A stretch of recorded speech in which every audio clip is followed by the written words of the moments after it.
Most of you think your network isn't working. It is. You're just using it wrong. You're talking to all the wrong people in all the wrong rooms and having the wrong conversations. And then wondering why nothing turns into business. So today, we're fixing that live. Drop what you do in chat, and I'll show you exactly where your networking is broken.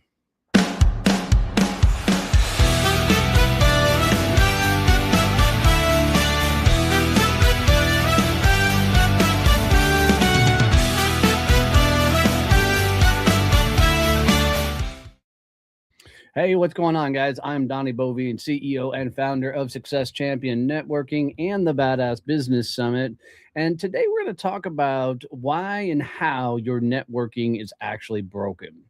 Um, it's fascinating to me to watch how people show up in networking, the things that they're doing, the ways that they're actually operating, and how they're not actually getting networking to be productive, get ROI, or actually work with them. Right. So the things that I know that it's not a lead problem, it's not a visibility problem, it's not a proximity problem. Like you don't need more people, you need the right people already in the rooms with your ideal client. So I was talking to a gentleman today, and he does a lot of work in the leadership space. He happens to do it with a lot of manufacturing companies, and as we were talking, I asked him a question to kind of help him wrap his head around how networking should really be working for him. And I said, if you pictured one of your CEOs that, runs a manufacturing company that you currently work with, when he's frustrated with the things going on in the business, I said, who is he bitching and moaning to that does not work in the company? Like, who's a person he's going to talk to about the problems he currently has in the business? And he says, oh man, let me tell you, I know for a fact his business attorney is his number one person that he tells all his problems with on growth and struggles. That like they literally meet, every other month to sit down and talk about it. And I said, cool, who else? And he said, I'm going to make an assumption. He goes, I don't know this for sure, but I'm going to make an assumption that it's his accountant that's hearing everything else that they're frustrated with when it comes to the business. And then I asked him one question that began to help him flip this on its lid a little bit for him. I said, what would happen if you would have been introduced to that business attorney or that accountant prior to ever working with that company? I said, do you think that if you had a strong relationship with either one of those, that they might have brought your name up when the CEO was bitching and moaning about the things that they were struggling in their company? And he didn't skip a beat. He goes, absolutely, I thought they would. He goes, if they're consistently hearing all the moans and groans and complaints and the gripes and all the things that the CEO is pissed off about, if it's like a friend, if you have a real-time solution, like odds are you're going to bring that real-time solution up to the person that's moaning and groaning. I said, well, imagine this. What happens when you meet 10 or 20 business attorneys over the next, few months, or you meet a couple of CPAs over the next month or so? And he sat there and he thought for a second, and he went, holy shit. If I actually met 10 business attorneys that were focused on, manufacturing companies around 20 to $100 million, he goes, I think I would actually do a ton of business. And I said, this is where I want you to start thinking and rethinking about where you're networking. I said, if you were to look at the places you're currently networking, where you're hanging out, where you're going, or the people you're networking with, how many of those are business attorneys? How many of those are CPAs? How many of those are speaking directly to your best clients and are hearing the moaning, the groaning, the complaining of, where your best potential clients, who's got their ear? Who are they talking to? And he really sat back and thought and goes, man, I'm actually networking in a lot of place that has nobody talking to my ideal clients. I said, so tell me a little bit about the rooms. And he said, well, the one place I go to is inside my local chamber. And, there's real estate agents, mortgage, there's title, there's a chiropractor. He's like, nobody in there literally would ever be talking to my ideal clientele. I said, what do you think now, thinking through that, if you had the ear of the person they were bitching and moaning to, right? How does that make you rethink that room? He goes, dude, it's a wrong room altogether. He goes, matter of fact, pretty much everywhere I'm currently networking is the wrong room. There's nobody selling into those same side companies. And I said, what would change if you found the room where everybody in that room was focused on the same type of company? I said, so you imagine this manufacturing firm. Inside that manufacturing firm, you have that you freaking, put out there.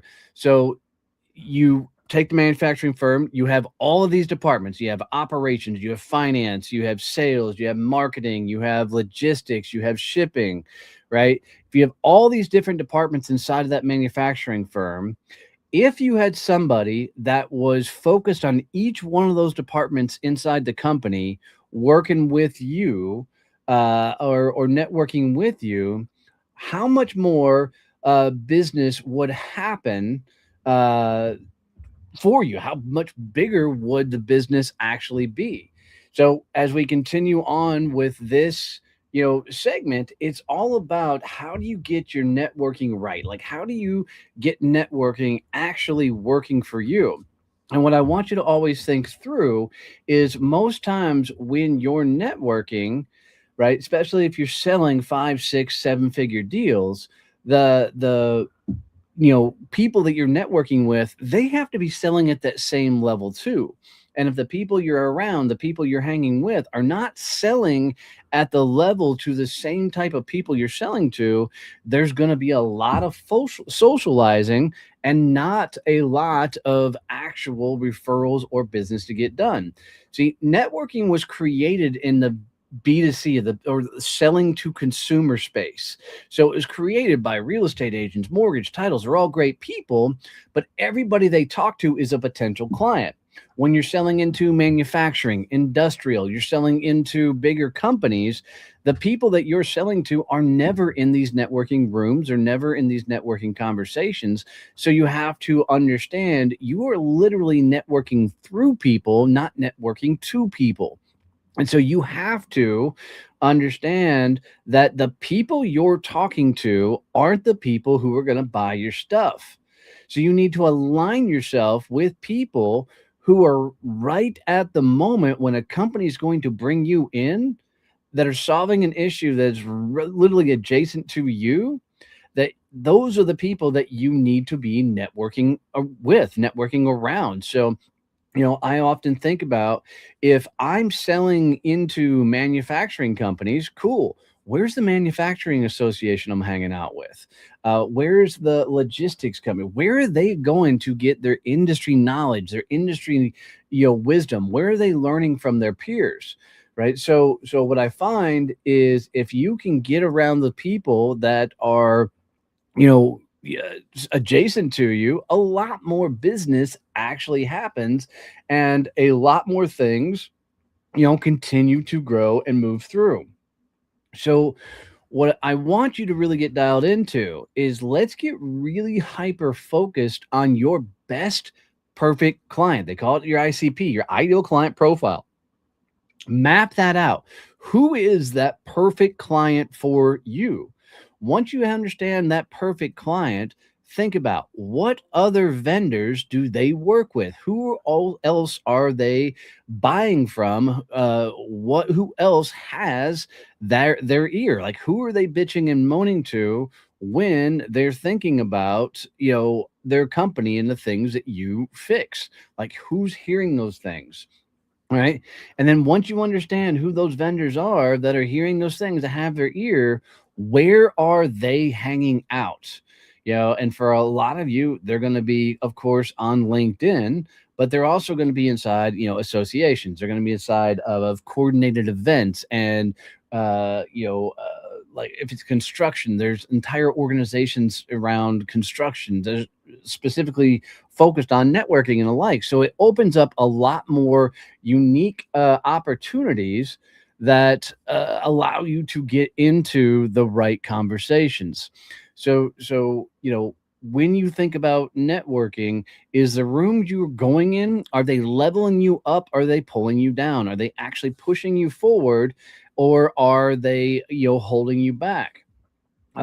So instead of looking at networking as how do I find my next client, start looking at networking as how do I find the best vendors that clients are already working with? How do I champion them so they will eventually champion me and bring my name up in the right conversations? So this is how I reframed all of networking, and this is what has allowed me to build all the things that I've currently built. So if you got any value out of this, do me a favor, please like and subscribe. It means the world to me. If you're watching this on replay, feel free to drop in questions, ask questions. Happy to take you through your ICP and work with you through it, and get it dialed in. I just want you guys to win. So thanks for hanging out with me. I do this every week. We're starting some new unique things coming up, but like and subscribe, follow for more. Love you, mean it. See you. Bye.